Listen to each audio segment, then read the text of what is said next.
ಅನೇಕ ವಾಸ್ತು ಸಮಸ್ಯೆಗೆ ಪರಿಹಾರ ಈ ಅಡಿಕೆ. ಇದರಿಂದ ಹೆಚ್ಚುತ್ತೆ ಸುಖ ಸಮೃದ್ಧಿ.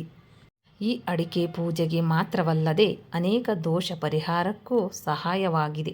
ಇದರ ಕೆಲವು ಪರಿಹಾರ ನಡೆಸುವ ಮೂಲಕ ವ್ಯಾಪಾರ ಮತ್ತು ವೃತ್ತಿ ಜೀವನದಲ್ಲಿ ಯಶಸ್ಸು ಕಾಣಬಹುದಾಗಿದೆ. ಪೂಜೆಯ ಸಮಯದಲ್ಲಿ ವೀಳ್ಯದೆಲೆ ಅಡಿಕೆಗೆ ವಿಶೇಷ ಮಹತ್ವವಿದೆ. ಪೂಜೆ ಸಮಯದಲ್ಲಿ ಹಣ್ಣಿನ ತಟ್ಟೆ ಜೊತೆಗೆ ವೀಳ್ಯದೆಲೆ ಅಡಿಕೆ ಇರಲೇಬೇಕು.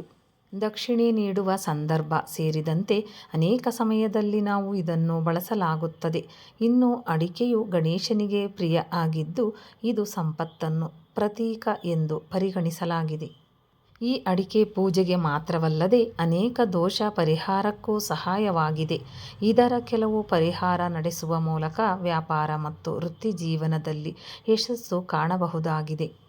ಪೂಜೆಯ ಸಮಯದಲ್ಲಿ ದೇವರಿಗೆ 2 ಎಲೆ ಅಡಿಕೆಯನ್ನು ಶ್ರೀಗಂಧ, ಅಕ್ಷತೆ, ಹೂವು ಇತ್ಯಾದಿಗಳನ್ನು ಅರ್ಪಿಸಲಾಗುತ್ತದೆ. ಪೂಜೆ ಮುಗಿದ ನಂತರ ಅಡಿಕೆಯನ್ನು ರಕ್ಷಸೂತ್ರದಲ್ಲಿ ಸುತ್ತಿ ಖಜಾನೆಯಲ್ಲಿ ಇರಿಸಿ. ಹೀಗೆ ಮಾಡುವುದರಿಂದ ಸಂಪತ್ತು ಮತ್ತು ಆಸ್ತಿ ಹೆಚ್ಚಾಗುತ್ತದೆ.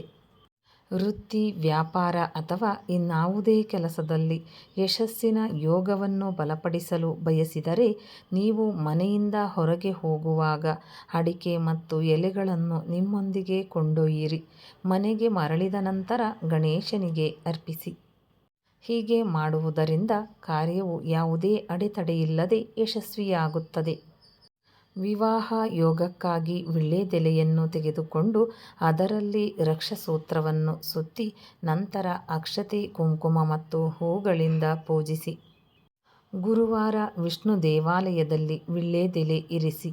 ಹೀಗೆ ಮಾಡುವುದರಿಂದ ಮದುವೆ ಯೋಗವಾಗುತ್ತದೆ. ಮದುವೆಯ ನಂತರ ಅಡಿಕೆಯನ್ನು ನೀರಿನಲ್ಲಿ ಕರಗಿಸಲಾಗುತ್ತದೆ.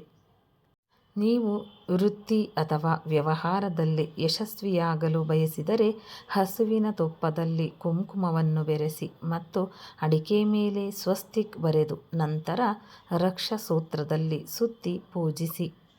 ವ್ಯಾಪಾರದಲ್ಲಿ ಪ್ರಗತಿ ಕಾಣದಿದ್ದರೆ ಶನಿವಾರ ರಾತ್ರಿ ಅರಳಿ ಮರವನ್ನು ಪೂಜಿಸಿ ಅದರ ಕೆಳಗೆ 1 ರೂಪಾಯಿ ನಾಣ್ಯ ಮತ್ತು ಅಡಿಕೆ ಇಟ್ಟು ಪ್ರಾರ್ಥಿಸಿ. ಸ್ನೇಹಿತರೆ, ಈ ಮಾಹಿತಿ ನಿಮಗೆ ಇಷ್ಟವಾಗಿದ್ದಲ್ಲಿ ಇನ್ನೂ ಹೆಚ್ಚಿನ ಮಾಹಿತಿಗಾಗಿ ಲೈಕ್ ಮಾಡಿ, ಶೇರ್ ಮಾಡಿ, ಚಾನಲ್ಗೆ ಸಬ್ಸ್ಕ್ರೈಬ್ ಮಾಡಿ. ಧನ್ಯವಾದಗಳು.